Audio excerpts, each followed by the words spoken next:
Welcome to another reason why I should not be your role model. What is good, bros, hoes, and everybody in between? It's your girl, Carrie. You might know me from a show called Are You the One? So, as promised, I'm going to tell you about a very, very traumatic experience from the dating app. Okay. Now, quick disclaimer. I am a dumbass. Like, do not do what I do. Like, none of this is okay. Like, this is so stupid. Like, I am so stupid. It all started right after high school. So, me and my high school sweetheart had just broken up, who I was like so in love with, and I was dating for 3 years. So I was like, you know what, Kay? Let's get back in the game. Let's get on some dating apps, and let's forget that he exists with some nice people, okay? Okay, so I download Tinder. I don't think Bumble was a thing back then. I was on Plenty of Fish. I was on, literally I was on every website that you could be on. Like, I was on it. Like, I was ready. I wanted to meet a nice person. I was ready to go. I was on a mission.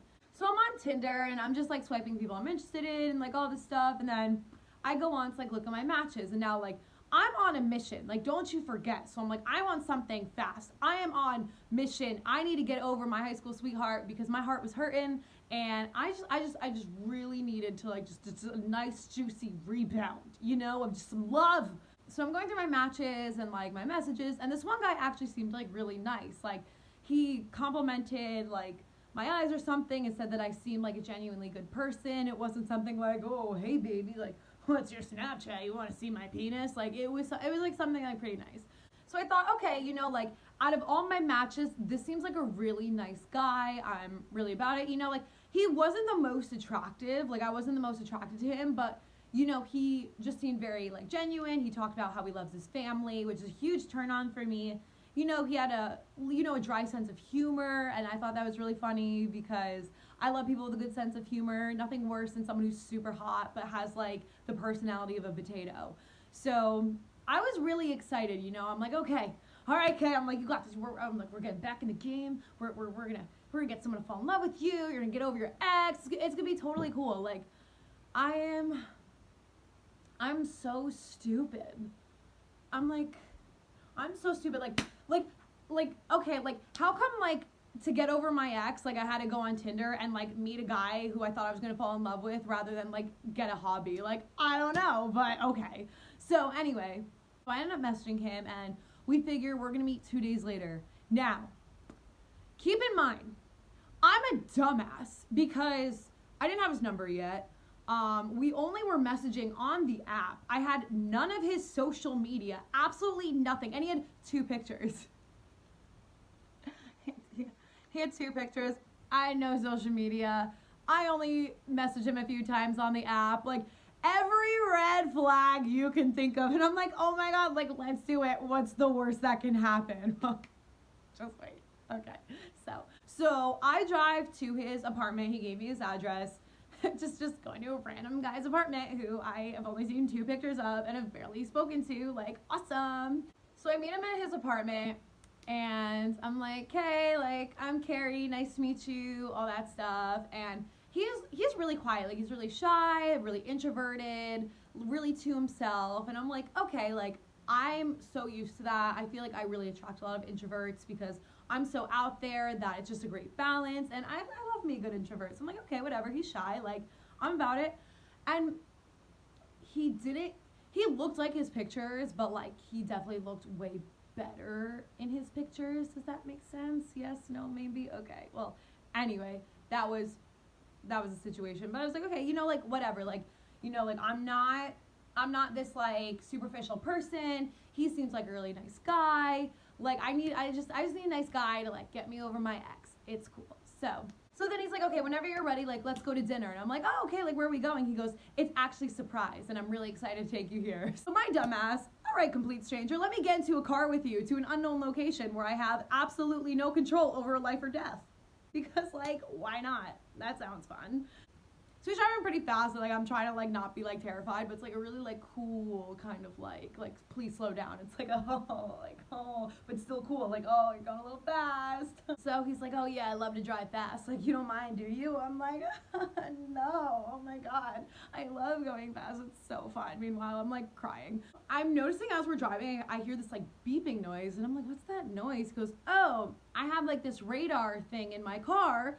So whenever there's a cop around, I always know when they're nearby. And I'm like, oh, like, why do you need to like know if like cops are around? Like what's that about? And he's like, oh, because I like to drive really fast and I'm a serial killer. Like, and I'm like, and he just starts laughing, and I'm like, oh, yeah, funny. And so that now he's driving even faster. Like, they're like, the thing's not buzzing, so there's no cops. So he's driving like 110 at least. Like, he's not going under 100 miles per hour. We're like swerving. We're like, and I'm like, I'm like fearing for my life at this point. Finally, we're off the highway, and I'm like, okay. I'm like, ooh. Finally, we're off the highway. I'm like, ooh, okay. I'm not having to fear for my life anymore. Like, things are gonna settle down. But joke's on me once again. And so we're driving down this like really creepy dirt road. Like, there's nothing around. There's just trees. It's in the middle of the woods. There's no other cars. It is pitch black. It is so dark. And I'm like just looking around, getting a little nervous, but I'm like, okay, don't overthink it, Carrie. Don't psych yourself out for nothing.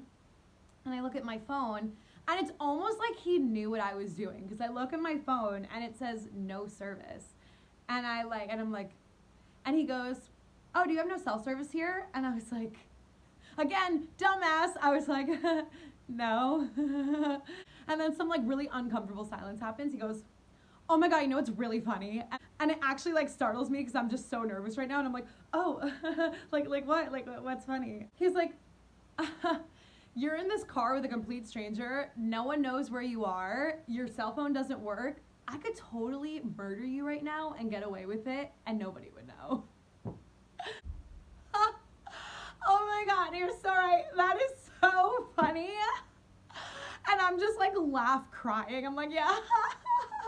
I'm like, oh my God, I'm gonna die. Like, today's the day. Like, I'm just like, oh, like at this point, my anxiety, I'm like, this is how it ends. I'm like, somebody's gonna have to tell my mother that I died because I went on a freaking rebound Tinder date and he murdered me in the middle of the woods because I'm a dumbass and did everything you're not supposed to do. So then after all this anxiety, and I'm literally like praying, and I'm like, oh my God, I swear, I'll never be a dumbass again. Oh my God, I'll never be this unsafe with Tinder. I won't be such a desperate ass hoe who needs constant love and attention to get over her ex. I was like, I will do better. So after what felt like hours, we finally get to like this like place in the middle of the woods. And I'm like, oh, and it looks like a restaurant. There's valet parking. There's people walking out dressed really nice. And I'm like, oh, okay. I can breathe, and I feel just like this wave of relief. And it was really pretty inside. The napkins were cloth. And at this point, I'm just so turned off and like just so scared for my life still that like I just have no appetite. I am just so not amused by this conversation. And that I'm just like, the whole time, I'm just like, he's trying to talk, and I'm not really going out of my way to make conversation because I'm just like, oh my God, you're so weird. Why would you ever insinuate that you could totally kill me and nobody would know? Like, you know, like, that could totally turn somebody off. So I guess the date was like pretty awkward. Like, I just didn't know what to talk about after that. I was not feeling it anymore. So then after we have like this, like the food was great though. It was actually really nice. But so after we leave, we go back to his place, and then I go to my car. I'm like, okay, like, all right, to leave now. And then like, as I walk to my car, he puts his hand on my shoulder, and I'm like, and then he goes, listen, Carrie, this was really fun, but I think maybe we should just do our own thing. I don't think this is gonna go anywhere. So not only did I just get my heart broken by my ex-boyfriend, but now my creepy ass serial killing ass Tinder date rejected me. Oh my God. I was like, I think that was the point where I was like, you know what? I give up on love. I give up on dating. Maybe this is just not my thing. So ladies, gentlemen, everybody in between, that is the start of how Carrie learned that she's not good at dating. Well guys, that is the story about my scary Tinder date and how I almost got murdered. If y'all like this story, make sure you please subscribe because there's a lot more where this came from. Or if you want to hear me talk about something else, let me know. I love you guys so much. Thank you for the support. Don't forget to hit that subscribe button and push notifications. I love y'all. I will see you next week.